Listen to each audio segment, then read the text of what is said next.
Halo pemirsa, apa kabar Anda hari ini? Senang sekali saya dan Matias dapat kembali menemani Anda dalam sebuah program talk show inspiratif. Ini dia Bincang Sehati.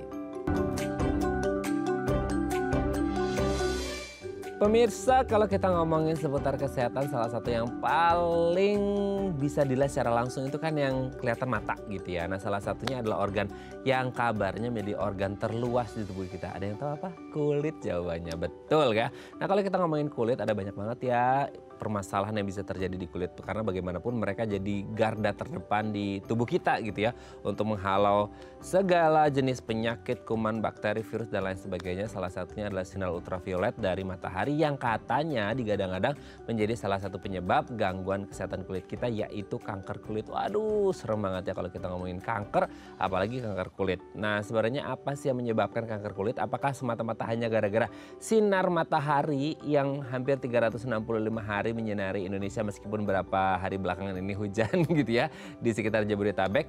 Nah, apa saja yang menyebabkan, gejalanya seperti apa, ngatasinya gimana? Hari ini kita akan mengupas tuntas seputar kanker kulit. Tapi sebelum kita membahas tentang kanker kulit, kita akan membahas terlebih dahulu beberapa mitos atau fakta seputar kulit manusia. Kita bahas satu-satu yuk. Kita lihat yang pertama pemirsa ya. Sunscreen SPF tinggi katanya efektif nih untuk melindungi kulit kita dari paparan sinar ultraviolet dari matahari. Gini, jadi di luaran sana itu wah banyak banget ya kalau kita ngomongin produk-produk sunscreen yang mengandung beberapa jenis SPF atau tingkatan SPF yang berbeda. Ada mungkin ya nggak tahu kayak 25, 30, 50 bahkan mungkin ada yang 100 gitu ya. Nah, banyak orang beranggapan apalagi kalau lagi centrang-centrangnya tuh ya sinar matahari katanya pakai SPF yang paling tinggi. Wow, 30 udah nggak mempan lagi, setidaknya 50 plus gitu ya. Nah, kalau kita ngomongin SPF, ini sebenarnya sejalan nggak sih dengan proteksi dari si SPF atau si sunscreen ini sendiri? Jadi kita selalu beranggapan SPF yang lebih tinggi akan jauh bisa melindungi kulit kita dari paparan sinar ultraviolet dari sinar matahari. Dan memang fungsinya untuk mencegah supaya kulit kita nggak mengalami kanker kulit ataupun kanker kulit kayaknya ekstrim banget ya. Maksudnya gangguan-gangguan kulit deh gitu ya. Sehingga dia bisa memblok tuh ya sinar matahari supaya tidak masuk ke dalam pori-pori kita, kulit kita, jadi dibalikin lagi tuh gitu. Nah, dengan SPF lebih tinggi ini fungsinya lebih oke lagi gitu ya. Kan melindungi katanya sih kalau dia SPF 30 atau 50 itu udah kayak perbandingannya bisa sampai 93 sampai 97% gitu ya untuk melindungi kulit kita. Nah, pertanyaannya dengan tipikal Indonesia yang tropis dan subtropis ini dibandingkan dengan negara 4 musim, itu bisa terjadi perbedaan gak sih antara orang yang pakai SPF 25, 30 sama yang 50 plus gitu ya. Itu bisa nggak kalau misal jadikan eksperimen deh gitu ya, kayak dijajarin, oh ini nih yang pakai SPF-nya tinggi, ini SPF-nya yang rendah, lebih terproteksi yang SPF-nya tinggi. Atau sebenarnya bukan masalah SPF-nya, tapi reapply-nya dari si sunscreen ini sendiri. Karena banyak orang yang mungkin di Indonesia, panas banget ya, tapi pakainya cuma pagi hari aja pas mau berangkat kerja, padahal dia kerjanya outdoor, nggak ada reapply lagi. Nah, berbeda mungkin dengan SPF-nya lebih rendah, tapi dia rajin, rutin untuk reapply sehari bisa beberapa kali atau dalam 1-2 jam mereka bisa reapply. Nanti kita bahas ya, ada nggak hubungan antara SPF dan juga proteksi ke kulit kita. Kita lanjut yang kedua yuk. Yang kedua adalah wajah akan alami flek hitam kalau kita nggak pernah pakai sunscreen nih pemirsa. Nah, kalau ngomongin tadi udah ngomongin sunscreen SPF-nya, sekarang dampak dari ketika kita tidak pernah menggunakan sunscreen. Sekarang itu awareness orang-orang untuk pakai sunscreen itu luar biasa tinggi ya. Karena mungkin karena ya faktor media sosial sehingga banyak orang share-share. Dan produknya juga menjamur banyak banget ya kalau kita ngomongin sunscreen. Dari yang terkenal banget sampai yang harus diwaspadai ya. Karena banyak yang jualnya dengan harga murah. Tapi apapun itu kalau kita ngomongin pemakaian sunscreen pada orang yang rutin atau jarang atau bahkan tidak pernah sama sekali memakai sunscreen, ini katanya bisa menimbulkan flek hitam ketika apalagi kita tinggal di Indonesia gitu ya.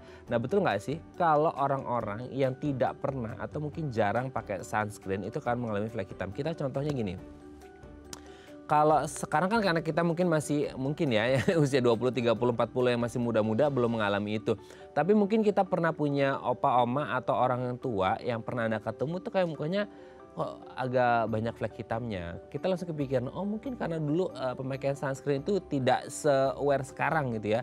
Tidak sebanyak semasif sekarang. Sehingga banyak generasi-generasi let's say kayak baby boomers yang mereka mengalami banyak flek hitam gara-gara mereka awareness untuk memakai sunscreen itu kurang. Nah kalau sekarang kan kita belum melihat hasilnya nih, karena kita masih di usia 20, 30, 40 mungkin ya, masih muda-muda gitu ya. Kita nggak ngerti nanti efek jangka panjangnya apa sih ketika kita di usia yang masih produktif ini tidak pernah menggunakan sunscreen atau jarang menggunakan sunscreen. Apalagi untuk kita yang tinggal di negara tropis seperti Indonesia. Ada nggak efeknya? Atau bisa jadi flek hitam bukan hanya melulu masalah nggak pakai sunscreen, tapi ada masalah-masalah yang lain, nanti kita bahas ya. Oke, kita lanjut yang ketiga ya. Facial dan eksfoliasi harus rutin dilakukan. Betul, katanya sih kulit kita tuh regenerasinya setiap ya 28 hari kurang lebih lah ya gitu, mereka akan meregenerasi. Tapi mungkin ada yang cepat, ada yang lambat nih regenerate si kulitnya itu sendiri. Nah makanya harus dibantu dengan facial dan eksfoliasi. Pertanyaannya gini, oke, misal eksfoliasi dan facial itu sesuatu yang dibutuhkan untuk kulit kita. Pertanyaannya jadi gini, seberapa sering kita harus facial dan eksfoliasi? Itu kan pertanyaannya ya. Kalau rutin mungkin iya, tapi ada orang-orang yang melakukan itu kayak sebulan sekali. Kenapa sebulan sekali? Karena itu pernah baca artikel bahwasanya kulit itu regenerasinya 28 hari. Jadi ya kayak 1 bulan sekali itu normal lah ya. Tapi ada juga loh orang-orang yang bisa jadi facial atau eksfoliasi mereka itu seminggu sekali. Or even ada yang mungkin berapa hari sekali, nggak ngerti ya. Itu bisa nggak sih itu dilakukan tergantung jenis kulitnya atau keluhan di kulitnya atau hal-hal yang lain. Nanti kita tanyakan ke dokter ya. Betul nggak sih harus rutin? Dan kalaupun rutin harus dilakukan per berapa lama sekali yang masuk kategori aman gitu ya. Jangan sampai nanti kita eksfoliasi facial terus tahunnya merah-merah kulit kita, kan nggak bagus jadinya ya. Oke, kita lanjut yang keempat ya. Tai lalat yang bukan bawaan lahir adalah kanker. Nah kalau yang lahir itu kan sifatnya kongenital karena memang dari lahir gitu ya. Tapi kalau kita ada nih orang-orang yang mereka itu lahir tanpa tai lalat, terus lama-kelamaan tumbuh tuh di satu titik di tubuhnya atau mungkin bisa lebih dari satu titik. Dan sifatnya dia progresif membesar. Nah pertanyaannya ketika kita ngomongin tai lalat, mungkin bagi sebagian orang secara kosmetik nggak bagus. Mungkin ada juga orang ngomong secara kosmetik juga jadi manis ya orangnya gitu dengan adanya tai lalat. Tapi kalau akhirnya tai lalatnya bertumbuh secara progresif membesar, itu bisa dikatakan sebagai ya apa ya, jadi berat nih ngomongnya ya, tumor ataupun kanker. Karena kan kalau kita melihat definisi dari terminologi tumor atau kanker adalah daging yang bertumbuh secara tidak normal di tubuh kita gitu ya. Mungkin nggak semua orang mengalami itu. Nah apakah ketika ada tai lalat tumbuh bukan sejak lahir bisa dikatakan tumor atau kanker? Nanti akan kita bahas ya. Kita akan tanyakan ke dokter ini mitos atau fakta. Oke, kita lihat yang terakhir pemirsa. Kaca film mobil katanya bisa mencegah kanker kulit. Wih, sekarang tuh banyak banget ya Mas. Produk-produk dari kaca film, dari yang berapa puluh persen gitu ya, sehingga katanya bisa menangkal sinar matahari. Nah untuk Anda yang mungkin kerjanya di jalan mobile gitu ya, dengan mengendarai kendaraan sekarang mungkin banyak ya gitu ya, itu mau nggak mau terpapar sinar matahari, ultravioletnya terpapar banyak banget. Nah mungkin penggunaan kaca film menjadi salah satu solusi untuk mengurangi ya dari paparan bahayanya ataupun dari tingkat panasnya ya, karena mungkin kalau panas itu juga nggak nyaman. Nah, ada nggak sih hubungannya antara kaca film yang ditempel di kaca mobil dengan potensi atau risiko kerentanan terjadinya kanker kulit pada orang tersebut? Atau sebenarnya nggak ada hubungannya gitu ya? Karena ini sifatnya nggak secara langsung nih sinar mataharinya mengenai kulit si orang tersebut. Nanti deh kita bahas ya ini mitos atau fakta. Oke, itu tadi beberapa mitos atau fakta seputar kulit manusia dan kami akan membahasnya sesaat lagi. Tetap bersama kami di Bincang Sehati.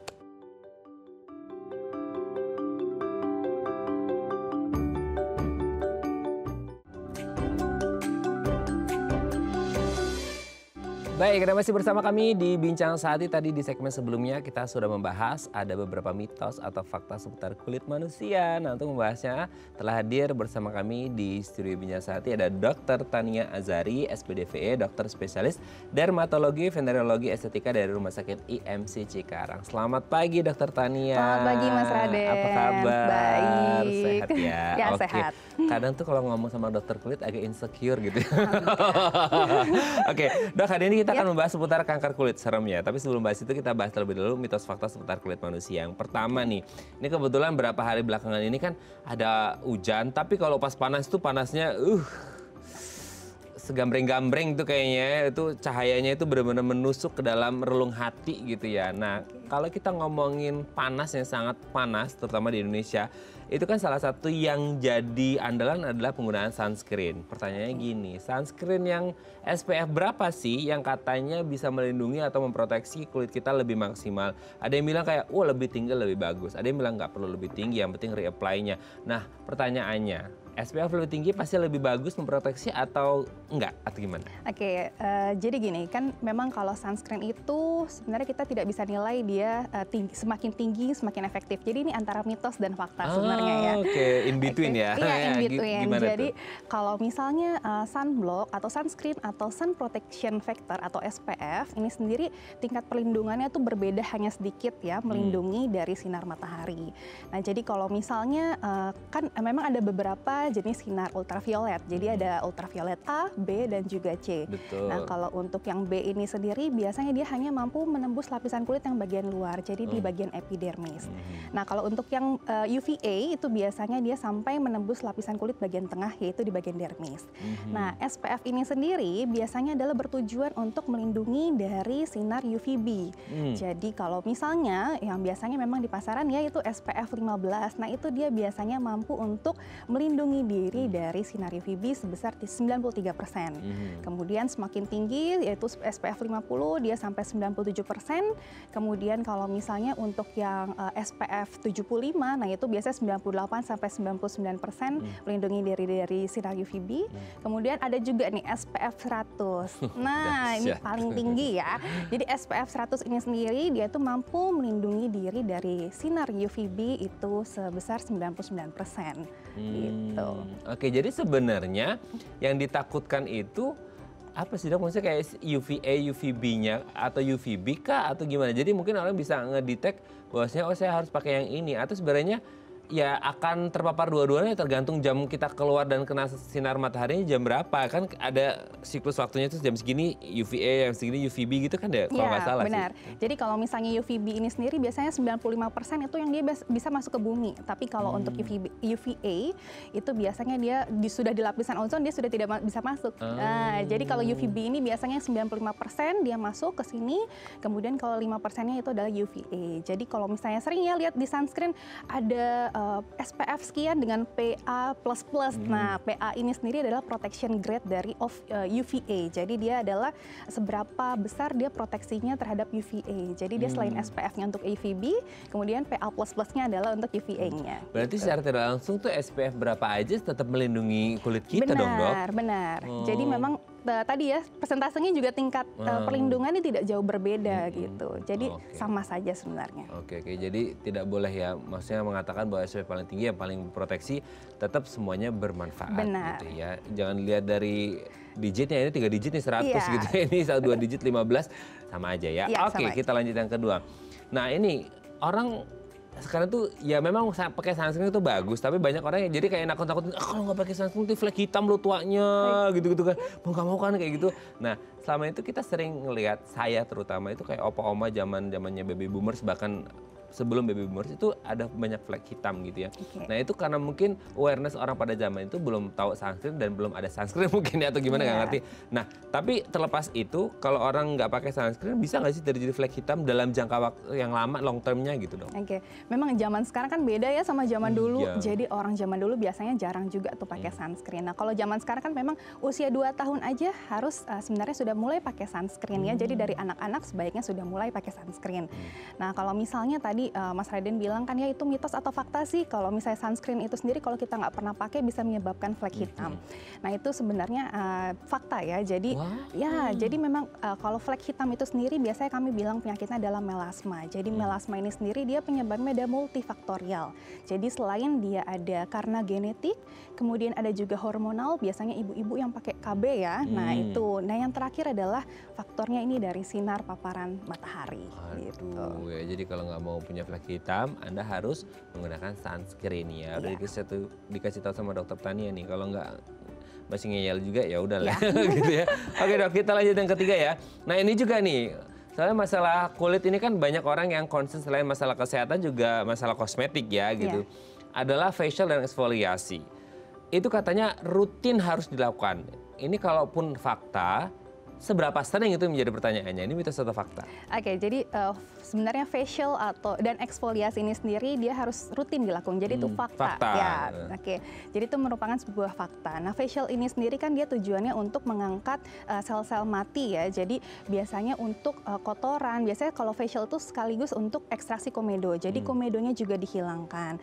Nah, eksfoliasi pun juga seperti itu. Dia tujuannya lalu mengangkat sel-sel kulit mati. Nah, biasanya facial ini sendiri itu bisa kita lakukan 1-2 bulan sekali. Kemudian kalau untuk eksfoliasi, apalagi kalau yang kulitnya sensitif, mungkin kita hanya bisa melakukannya 1-2 kali dalam seminggu.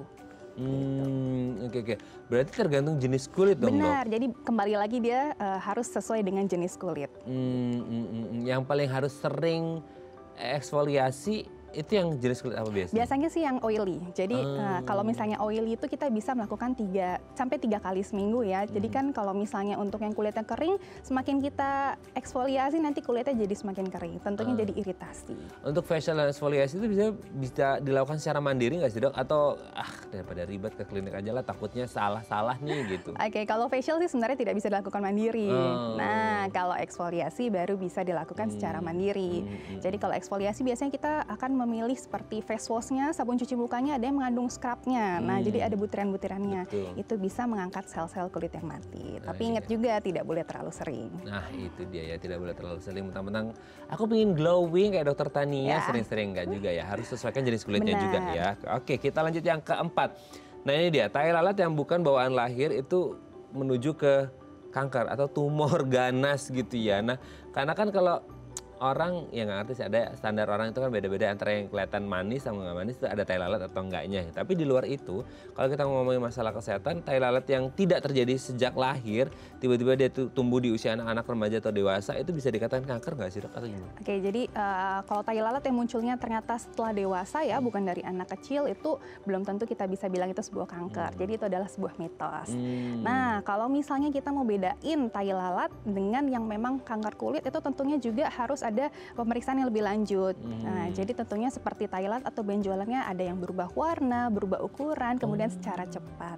Nah, yang ini yang perlu kita waspadai sebagai kanker kulit. Jadi tidak semua tai lalat yang munculnya saat dewasa adalah sebuah keganasan pada kulit. Nah, itu dia ya. Kan kadang-kadang orang kita suka self-diagnose ya. Iya, benar. Aduh, itu kanker loh. Kan dulu lahiran nggak ada itu gitu kan. Kayak orangnya langsung ketakutan, aduh, langsung angkat aja gitu ya. Serem banget ya. Oke, kita lanjut yang terakhir. Nah, ini dia, karena mungkin juga Indonesia panas ya, jadi banyak orang yang menggunakan kaca film di kaca mobilnya gitu. Katanya untuk melindungi diri dari paparan sinar ultraviolet si matahari dan untuk menekan risiko terjadinya kanker kulit. Betul nggak sih kaca film itu kan, mungkin ada banyak juga ya kaca film itu kan ada yang 50%, 60, 80% gitu. Itu bisa pengaruh nggak sih, Dok? Oke, itu sebenarnya sih itu sebuah fakta ya. Jadi merupakan sebuah salah satu pencegahan yang bisa kita lakukan untuk melindungi diri, melindungi kulit dari paparan sinar matahari. Jadi kalau misalnya tadi sudah saya sampaikan kalau UVA ini sendiri biasanya 5% sampai ke bumi ya. Jadi karena sudah di lapisan ozon biasanya sudah hilang. Nah, kemudian kalau untuk UVA ini sendiri memang persentasenya agak lebih rendah dia kalau misalnya kita pakai kaca film tambahan. Jadi kalau UVA ini sendiri biasanya dia menyerap sekitar 90% proteksinya untuk melindungi diri kita apabila kita memasang kaca film. Tapi kalau untuk UVB itu adalah 100%. Jadi tidak ada rasa khawatir untuk pasang kaca film ya di sini ya. Jadi untuk yang orang-orang suka traveling, bepergian pakai mobil, boleh disarankan pakai kaca film. Betul. Apalagi sekarang itu banyak banget orang-orang bikin konten itu living on a camper van ya. Itu kan berarti ya livingnya mobile gitu, hidupnya tuh mobile dan kemana-mana nyetir dan itu harus diwaspadai ya. Oke, thank you Dokter Tania sudah terjawab mitos faktanya. Nanti kita lanjut lagi ngomongin kanker kulit ya di segmen selanjutnya. Oke pemirsa, kalau ada punya pertanyaan seputar tema kita hari ini, boleh tanya-tanya di 0212903244 atau DM Instagram kami di @bincang-sate.tv. Kami akan segera kembali.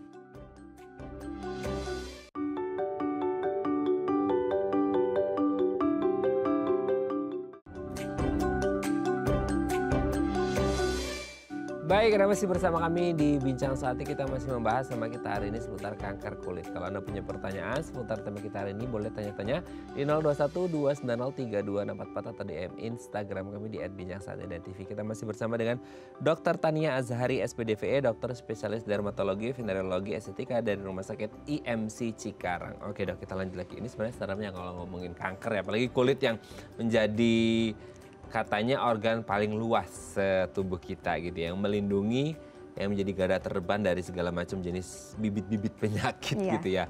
Nah kalau kita ngomongin kanker kulit, sebenarnya kanker kulit kita ngerti ya, tadi kan sempat di-mention juga sama dokter Tania, di kulit itu ada beberapa lapisan, dermis, epidermis dan lain sebagainya. Nah sebenarnya kalau ngomongin kanker kulit ini kondisi yang seperti apa dan dia nyerang di bagian atau layer yang mana, atau semuanya ikut keserang atau gimana sih? Oke, jadi kanker kulit itu sendiri dia merupakan sebuah keganasan pada kulit yang memang terjadinya sel-sel kulit yang tidak normal atau abnormal biasanya ya. Nah ini bisa berupa benjolan, tai lalat, ataupun sebagai bercak kemerahan atau kecoklatan. Nah dari beberapa gejala ini sendiri dia terjadi adanya perubahan bentuk ataupun perubahan ukuran dan juga adanya progresivitas. Jadi tiba-tiba membesar secara tiba-tiba, nah itu yang perlu kita waspadai. Nah kalau misalnya dari lapisan kulit ini sendiri, lapisan kulit itu ada 3, jadi yang paling luar ada epidermis, kemudian yang tengah itu ada dermis, dan yang terakhir adalah sukutan atau lemak. Nah untuk kanker kulit ini sendiri bisa terjadi di ketiga lapisan kulit ini. Jadi tergantung dia stadium yang mana. Oh oke. Dok, sekarang kalau kita ngomongin manifestasi klinisnya lah ya gitu dari si kanker ini sendiri. Mungkin tadi dokter udah menyebut ada benjolan, ada tai lalat gitu ya. Nah kalau selama ini kan kita mengenal kanker itu mostly memang dia berupa benjolan ya, kecuali kanker darah seperti itu ya. Jadi manifestasi klinisnya itu selalu benjolan. Nah kalau kanker kulit ini maksudnya yang paling banyak prevalensinya dia berupa benjolan kah? Benjolan itu kadang-kadang nggak ngerti ya, benjolan kan kayak kelenjar getah benih juga ada benjolan gitu ya. Nah benjolannya seperti apa? Kalau tai lalat kan orang udah notice, oh meskipun nggak ngerti ini tai lalat ya emang tai lalat atau tai lalat ini menjadi sifatnya progresif menjadi kanker kan seperti tadi sempat kita bahas juga. Nah kalau benjolan sama yang tai lalat ini dia ada yang khasnya nggak sih? Maksudnya kayak apa yang akhirnya menunjukkan bahwa oh meskipun kita nggak bisa safe diagnose juga, maksudnya kayak oh ini kayaknya seperti ini tuh dia menujunya ke kanker kulit gitu dok. Oke, jadi tadi kalau misalnya kita ngomongin jenis kanker kulit ini nih ada macam-macam. Jadi ada 3 dari kanker kulit. Yang pertama itu ada namanya karsinoma sel basal, kemudian yang kedua ada karsinoma sel squamosa, dan yang terakhir adalah melanoma maligna. Nah 3 cirinya juga berbeda nih Mas Raden.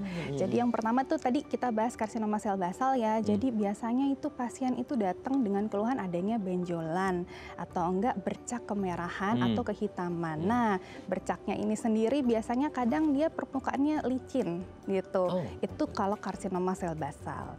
Nah kalau karsinoma sel squamosa ini beda lagi. Jadi karsinoma sel squamosa itu biasanya dia itu ada seperti benjolan juga.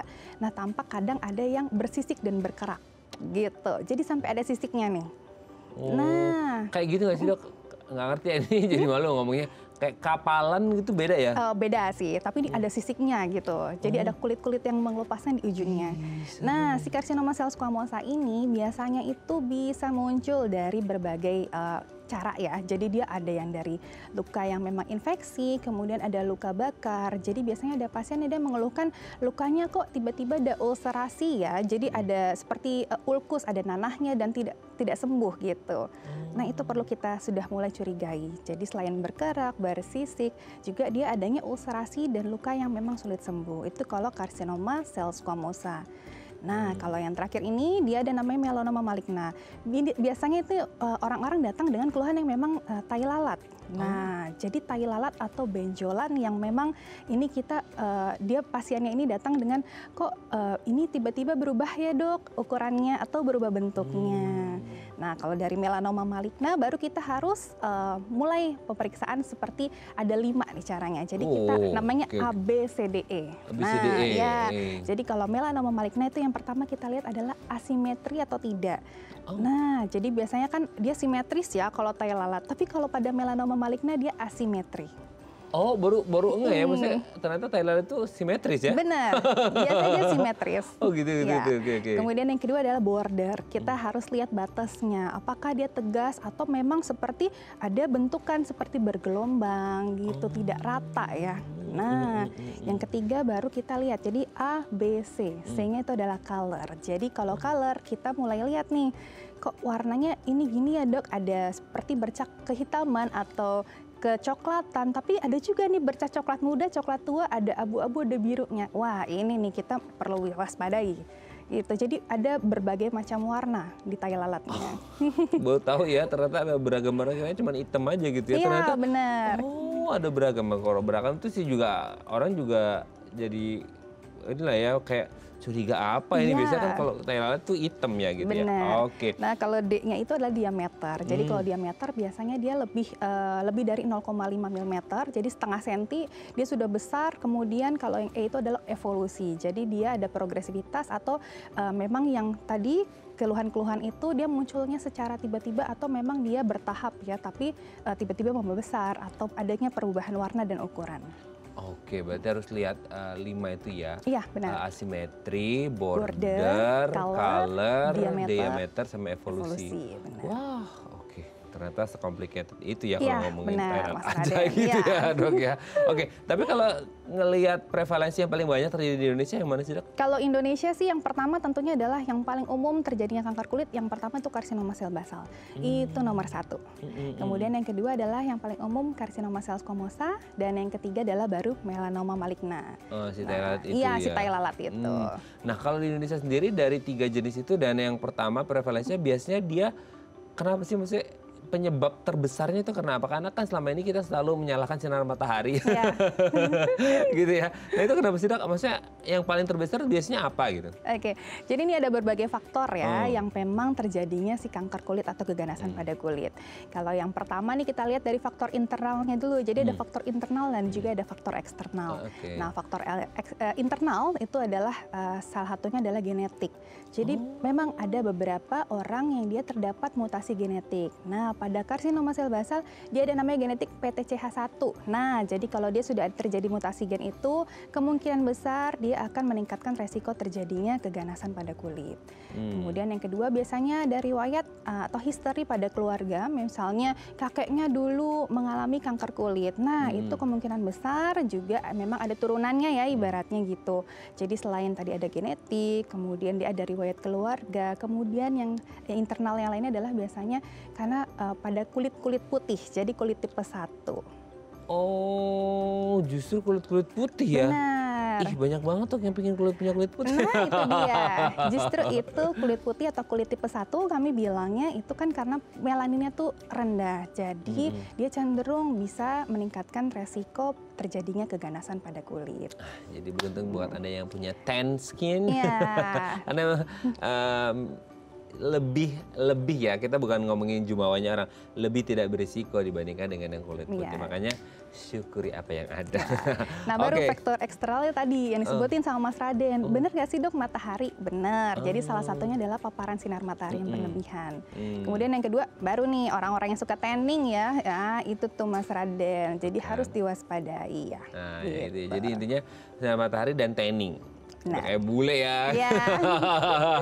Ke Bali gitu ya, wah ke pantai-pantai pada tanning gitu ya. Hati-hati dengan resiko kanker kulit. Bukannya mendoakan semua yang tanning juga melakukan itu, akan mengalami itu, tapi setidaknya Anda tahu faktor risiko atau hal-hal yang bisa menyebabkan kanker kulit. Oke, thank you dok. Nanti kita lanjut lagi di segmen selanjutnya ya. Oke, pemirsa, kalau Anda masih punya pertanyaan seputar tema kita hari ini, boleh tanya-tanya di 021 290 3244 atau DM Instagram kami di @bincangsaat.tv. Kami akan segera kembali.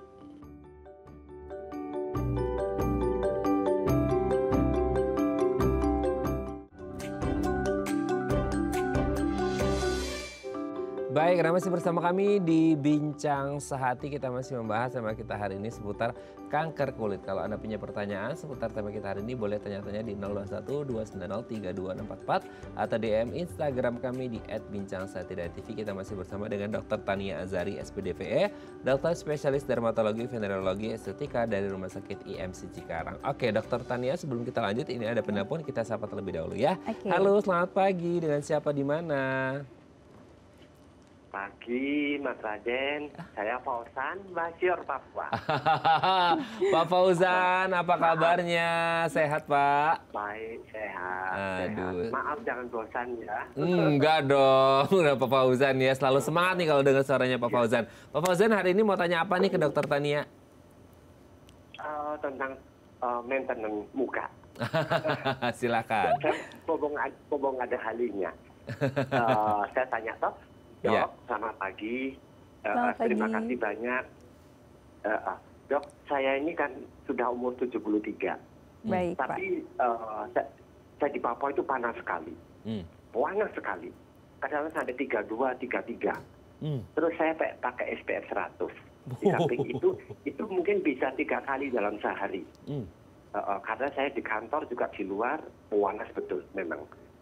Terus dengan usia segini, saya memang pakai krim malam juga. Saya juga minum produk Resol vitamin E itu 1000 Unium. Baik, Pak.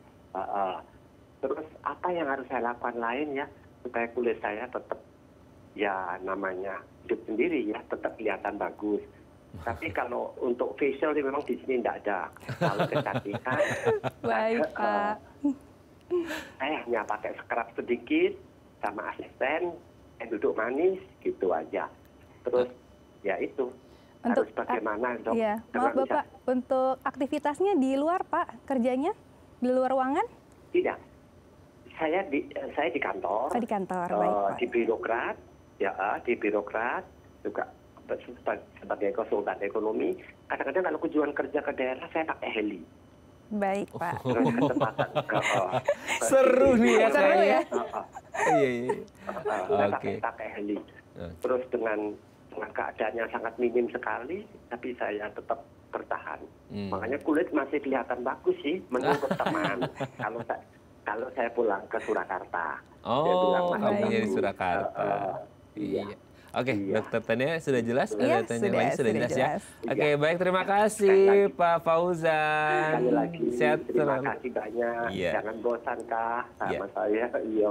Terima Iya. kasih. Selamat siang. Terima kasih Bapak. Aduh, semangat banget ya.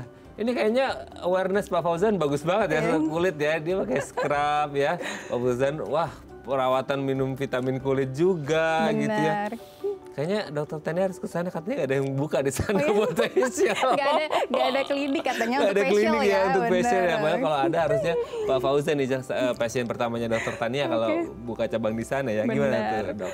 Oke Mas Raden, tadi saya mau menjawab untuk pertanyaan Bapak Fauzan ya. Jadi sebenarnya Pak Fauzan ini kan sudah benar ya pakai SPF berapa tadi? 100 ya. Oke. Di Papua, saya belum pernah ke Papua sih, jadi saya nggak ngerti maksudnya panasnya di sana seperti apa Iya. gimana tuh. Oke, saya udah pernah sih ke sana Oh, dan gitu? itu benar-benar panas, Oh, panas ya? Dan Oke, itu oke. wajib sekali untuk pakai yang namanya sunscreen ya dengan tingkat SPF atau sun protection factor yang cukup tinggi. Jadi sebenarnya sih kalau Bapak Fauzan mau pakai yang 50 atau 100 itu nggak apa-apa karena kan memang tingkat perlindungannya juga berbedanya sedikit ya Mas Raden ya. Nah, jadi selain SPF yang memang dipakai untuk melindungi di bagian wajah, nah itu harus dilakukan reapply setiap 3 jam sekali. Tadi Pak Fauzan kayaknya sehari 3 kali ya. Nah, kurang kayaknya. Oh, kurang ya? Jadi harus setiap 3 jam sekali di reapply. Kalau dia sifatnya kan tadi ditanya dokter tanya ini Bapak kerjanya indoor atau outdoor? Indoor tuh dok. Oke, sebenarnya tidak ada masalah pekerjaannya indoor ataupun outdoor karena yang sunscreen itu sendiri kita harus tetap pakai. Walaupun indoor atau outdoor tetap harus pakai dan itu reapply-nya tiap 3 jam sekali. Tiap 3 jam sekali ya. Benar. Oke, apalagi kalau lagi kunjungan kerja ke daerah naik heli. Iya. Aduh, Pak Fauzan bikin iri deh seumur-umur Iya, saya nggak naik pernah naik heli ya. heli loh. Seru banget kayaknya ya. Iya, benar. Jadi keliling Papua lihat alamnya naik heli. Wah, keren banget. Semoga Iya. sehat selalu ya. Iya. Pak Fauzan ya. Itu umur 73 awareness-nya sangat luar biasa ya, Dok ya. Sampai eksfoliasi juga ya ternyata di rumah Pak Fauzan. Iya. Wah, keren ya. Jadi penasaran ya wajahnya Pak Fauzan kayak Iya. mana, seglowing apa Wih. wajahnya Pak Fauzan ya. Wah, keren banget. Terima Keren kasih banget. Pak Fauzan, sehat selalu ya. Kita lanjut lagi, Dok. Nah, kalau kita ngomongin tentang, nah ini apalagi barusan ada Pak Fauzan telepon usia Iya. 73 gitu ya. Ada nggak sih pengaruh kayak jenis kelamin atau usia seseorang yang akhirnya mereka rentan mengalami kanker kulit? Karena kan selama ini kayak orang-orang sorry ya, maksudnya kayak anak-anak ataupun orang tua, lansia, itu mereka katanya rentan mengalami berbagai jenis penyakit. Nah, kalau hubungannya dengan kanker kulit, ada nggak hubungannya, Dok? Oke, sebenarnya kalau dari usia itu saya sering sekali menemukan di atas 50 tahun. Nah, jadi di atas 50 tahun ini sendiri dia lebih rentan terkena dari keganasan pada kulit ini ya, kanker kulit. Jadi selain dari usia, kemudian kalau dari gender ya, pria atau wanita sebenarnya sama saja, tapi cenderung lebih banyak pada pria. Nah, jadi selain usia lebih dari 50 tahun, kemudian insidensinya juga lebih banyak pada pria, dan yang ketiga adalah yang tadi kulit tipe 1, kulit putih. Nah, itu. Oke, kan beberapa suku di Indonesia ada ya, Dok ya, yang kulitnya itu putih banget. Misalnya di Sumatera ada, di Sulawesi juga ada gitu ya. Yang memang mereka kulitnya tuh bukan putih banget sih, maksudnya kuning langsat lah ya gitu. Ya. Itu gimana itu? Berisiko juga atau enggak? Kalau misalnya di Indonesia ini sendiri, kebanyakan Mas Raden itu tipe kulitnya 3 dan 4. Nah, jadi ada ternyata kulit tipe 1 yang memang lebih putih. Nah, itu biasanya pada orang bule. Nah, itu yang memang sebenarnya lebih resiko terkena kanker kulit gitu. Nah, tadi kan dokter juga menyebut kulit putih sama orang yang suka tanning. Nah, kebetulan bule-bule itu yang putih tuh suka banget tanning di Indonesia. Ya, benar. Jadi suka berjemur, suka tanning. Nah, makanya yang bule-bule yang memang suka berjemur nih harus hati-hati. Gitu. Untuk kita bukan bule ya, kita Pak Le ya. Jawa dong jadinya, Surakarta kampungnya Pak Fauzan ya. Oke, tapi kalau kita ngomongin tentang si kanker kulit ini sendiri, dia sifatnya progresif nggak sih, Dok? Maksudnya kayak langsung aku tiba-tiba ada warna berubah gitu ya, atau corak apa gitu di kulit, atau sebenarnya dia sifatnya progresif sehingga kita bisa tahu dari awal nih bahwa dengan gejala seperti ini kita bisa tahu bahwa ini menunjuk ke kanker kulit. Dalam artian gini, kita bisa nggak mendeteksi dini bahwa kemungkinan ada nih ke kanker kulit, apalagi untuk mereka yang mungkin kerjanya outdoor gitu. Oke, jadi kalau deteksi dini, kembali lagi tadi nih Mas Raden, kita harus sebagai orang ya kita harus perhatiin nih ABCDE-nya yang tadi. Jadi pasien ini sendiri yang memang harus lebih aware dengan keadaan kulitnya. Jadi kalau misalnya dirasa kok ada tai lalat saya yang memang berubah ya gitu, jadi lebih tidak rata, bentuknya juga tidak tegas ya, kemudian dia ada seperti bergelombang seperti awan, kemudian dia juga bilang biasanya ada keluhannya, aduh dok ini kok tai lalatnya atau benjolannya rasanya kok makin gede ya. Nah, kemudian ada juga progresivitas. Nah, jadi memang biasanya kita tanyakan dulu anamnesanya pada pasien. Jadi selain kita anamnesa yang tadi ABCDE, kemudian kita juga adalah biasanya pemeriksaan penunjang yang lainnya. Oke. Setelah dari pemeriksaan, biasanya kasus terbanyak kanker kulit itu terjadi di, ada nggak sih, Dok? Maksudnya kayak titik atau bagian yang kayaknya prevalensinya lebih banyak nih. Kalau kita kan abis, let's say, kita bisa ngelihat tubuh kita kan semisal abis mandi gitu ya. Tapi yang kelihatan bagian depan aja. Nah, mungkin nggak sih kanker kulit itu bisa terjadi di bagian belakang sehingga orang banyak yang nggak aware bahwa ada sesuatu terjadi di belakang di punggung kita yang nggak kelihatan bahwa itu menuju ke kanker kulit gitu, Dok. Oke, sebenarnya kalau misalnya dari lokasi tubuh manapun, nah ini beda lagi nih Mas Raden, kan tadi ada 3 ya kanker kulit. Nah, kalau dari karsinoma sel basal, dia itu biasanya di lokasi-lokasi yang memang sering terpapar sinar matahari.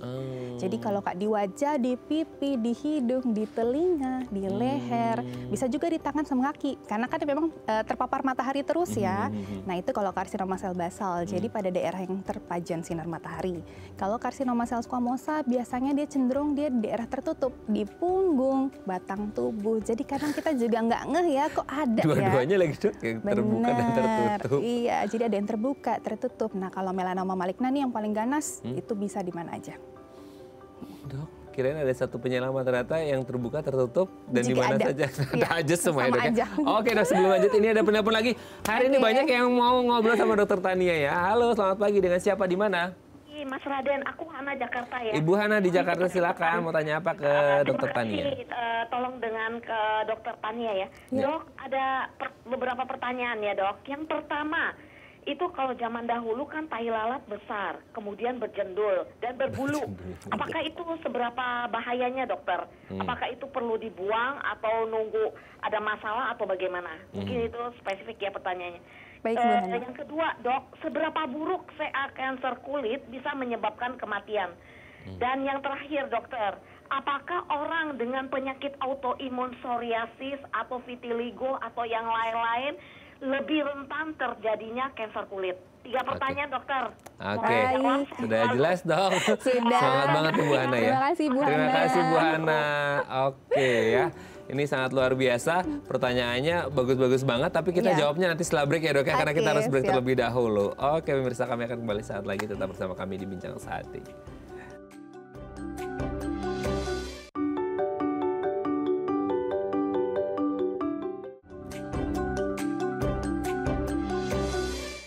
Baik, Anda masih bersama kami di Bincang Sehati. Wah, seru banget ya pembahasan kita hari ini. Selama break juga kita ngobrol seru sama dokter. Ya, kita masih bersama dengan Dr. Tania Azari, SPDVE, dokter spesialis dermatologi, venerologi, estetika dari Rumah Sakit IMC Cikarang. Oke dok, waktu kita tuh sebenarnya nggak banyak di segmen hari ini. Tapi ada pertanyaan dari Bu Hana tadi yang belum kejawab. Yang pertama, tai lalat yang ada bulunya itu harus dibiarin atau nunggu masalah? Gimana tuh dok? Sebenarnya gini, kalau misalnya tai lalat yang memang ada bulunya itu sebenarnya penyakit yang lain ya. Jadi belum tentu itu sebuah keganasan pada kulit. Nah, terus tadi Bu Ana juga bilang memang itu ada waktu semasa kecil ya. Nah, biasanya memang tai lalat yang dia ada berbulunya itu atau nevus Becker biasanya itu pada kongenital. Jadi dia biasanya dari kecil, dari lahir ya gitu. Jadi kalau misalnya Bu Hana memang tadi bilang katanya ini kapan diangkat ya dok. Nah, itu kalau misalnya Bu Hana waspadai apabila memang ada keluhan seperti tiba-tiba ukurannya berubah, kemudian warnanya ya. Jadi ada progresivitas yang memang tiba-tiba aja gitu, kok ini jadi gini ya dok. Nah itu baru Bu Hana sebaiknya melakukan pengambilan untuk tai lalatnya gitu. Oke ya. Yang kedua, seberapa parah CA cancer bisa menyebabkan kematian? Oke, sebenarnya kalau dari melanoma maligna itu kan yang paling ganas. Nah jadi kalau misalnya melanoma maligna ini sendiri biasanya tuh karena ada beberapa stadium. Nah stadium yang pertama dan kedua ketika dideteksi itu survival rate-nya itu bisa 5-10 tahun. Nah, kalau udah stadium 3 biasanya dia survival rate-nya atau angka harapan hidupnya itu adalah sebesar 5 tahun. Kemudian kalau 4, nah ini sudah metastasis. Jadi kalau yang 4 ini biasanya apabila tidak diterapi dia angka harapan hidupnya adalah 6-9 bulan. Tapi kalau memang dia sudah dilakukan pengobatan atau terapi bisa sampai 2 tahun. Oh, oke. Itu berarti deteksi dini itu penting banget ya dok ya? Benar. Karena survival rate-nya bisa lebih tinggi gitu ya? Ya Oke, yang ketiga, hubungannya CA cancer dengan orang-orang dengan autoimun? Oke, sebenarnya sih justru kalau misalnya pasien itu dia pada, kalau misalnya kanker kulit ini suka sekali pada orang-orang yang transplantasi organ.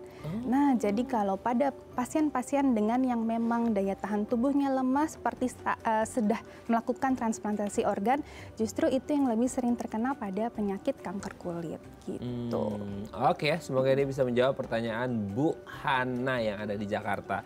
Kayaknya semangat banget ya Bu Hana masalahnya. Oh hari ini banyak nih pertanyaannya. Oke, kita lanjut lagi. Nah sekarang kita ngomongin pengobatannya nih. Kalau udah deteksi dini, udah didiagnosis, nah pengobatannya seperti apa? Atau tergantung gradingnya dia ada stadium mana? Atau jenisnya juga, tadi kan ada 3, gimana? Jadi memang kalau misalnya pengobatan tergantung lagi ya Mas Raden dari stadium, lokasinya di mana, kemudian ukurannya berapa. Nah kalau misalnya memang untuk stadium 1 itu biasanya 0 atau 1, jadi ada 4 stadium ya. Stadium 0, 1, 2, 3, dan 4. Nah kalau untuk stadium yang masih baru-baru itu nggak apa-apa. Jadi diambil aja, kemudian biasanya kulit sehat di sekitarnya juga diambil. Jadi ada namanya operasi dengan Mohs surgery. Jadi dia itu adalah pengangkatan dari benjolan atau tai lalat tersebut.